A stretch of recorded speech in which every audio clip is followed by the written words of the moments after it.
આજે હું તમારી સાથે શેર કરીશ ટમટમની રેસીપી, જે આપણે ઘરમાં રહેલી વસ્તુમાંથી અને બજાર કરતાં પણ સારા એવા બનાવીશું। મારી રેસીપી ગમતી હોય અને સબસ્ક્રાઈબ ન કરી હોય તો લાઈક, શેર અને સબસ્ક્રાઈબ કરજો।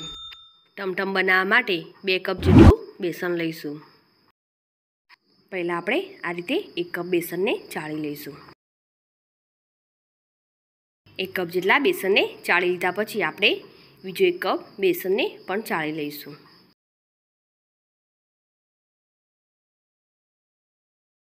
હવે તેમાં અડધો કપ જેટલો અડદનો લોટ એડ કરીશું। અડદનો લોટ ન હોય તો મિક્સરમાં અડદની દાળને ક્રશ કરીને આ રીતે લોટ બનાવી લેવાનો। હવે તેને પણ આપણે ચાળી લઈશું। 2 કપ બેસન અને અડધો કપ અડદના લોટને ચાળી લીધા પછી આપણે તેને વચ્ચે આ રીતે જગ્યા કરીશું। હવે તેમાં 3 ચમચી જેટલું લાલ મરચું પાવડર એડ કરીશું। મેં અહીં 2 ચમચી જેટલું કાશ્મીરી મરચું લીધું છે અને 1 ચમચી જેટલું તીખું મરચું લીધું છે। હવે ચપટી હળદર એડ કરીશું અને સ્વાદ પ્રમાણે મીઠું એડ કરીશું। 4 ચમચી જેટલી ખાંડ એડ કરીશું।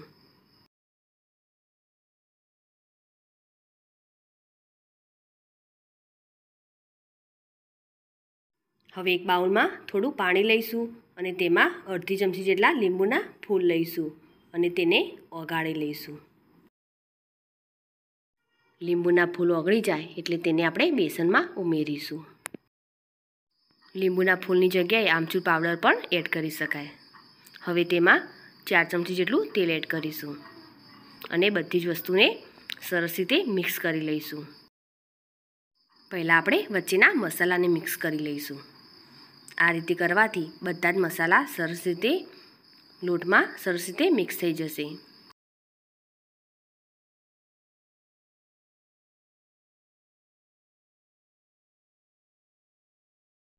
હવે તેમાં થોડું થોડું પાણી એડ કરીશું અને લોટ બાંધી લઈશું।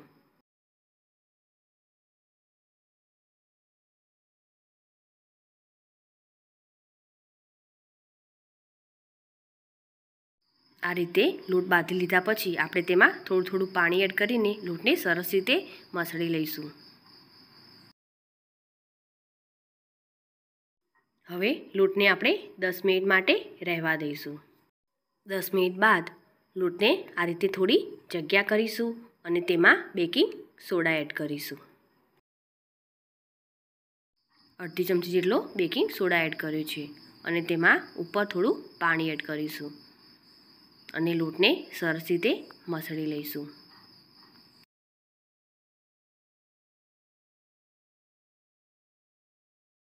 જરૂર લાગે તો થોડું પાણી એડ કરીને તેને આ રીતે મસળી લેવાનું। લોટને મસળવાથી તેનો કલર થોડો લાઇટ થઈ જશે। લોટ આપણો રેડી છે। હવે આપણે ચંપાકલી ગાંઠિયાનો જે જારો આવે છે તે લઈશું। આ રીતે ગાંઠિયાનો જારો ન હોય તો સેવ પાડવાનું જે મશીન હોય તેમાં ચકરીની જે જારી આવે છે તેનાથી પણ આપણે ટમટમ બનાવી શકાય। હવે આપણે તેલ ગરમ કરી લઈશું અને ગેસની ફ્લેમ મીડિયમ રાખીશું અને આ રીતે જારો મૂકીને આપણે ટમટમ બનાવી લઈશું। તો પહેલાં આપણે જારા ઉપર આ રીતે તેલ લગાવી લઈશું અને આ રીતે આપણે લોટ લઈને હથેળીની મદદથી આ રીતે ટમટમ બનાવી લઈશું।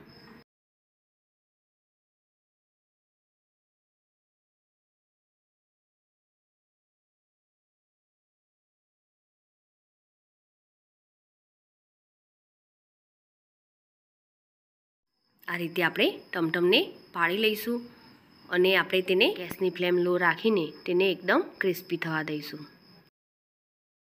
થોડી વાર પછી આપણે તેની સાઈડ ચેન્જ કરીશું।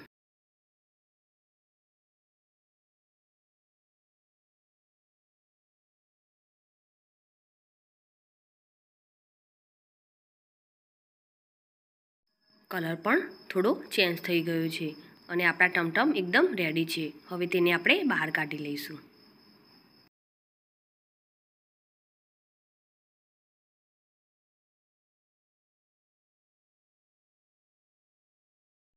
હવે આપણે ફરીથી એ જ રીતે બીજા ટમટમ પણ બનાવી લઈશું। તો સૌથી પહેલાં આપણે જારાને ચમચીથી આ રીતે સાફ કરી લઈશું અને ફરી પણ આપણે બીજા ટમટમ પાડી લઈશું. પહેલી જ વખત આ જારાનો ઉપયોગ કરતા હોય તો આ કડાઈને એક વ્યક્તિએ પકડી રાખવી અને પછી જ આ રીતે ટમટમ બનાવવા. આ રીતે મેં 3 વખત આ રીતે ટમટમ બનાવી લીધા છે. તો આપણા ટમટમ સરસ એવા રેડી છે. સરસ એવા ક્રિસ્પી બનશે.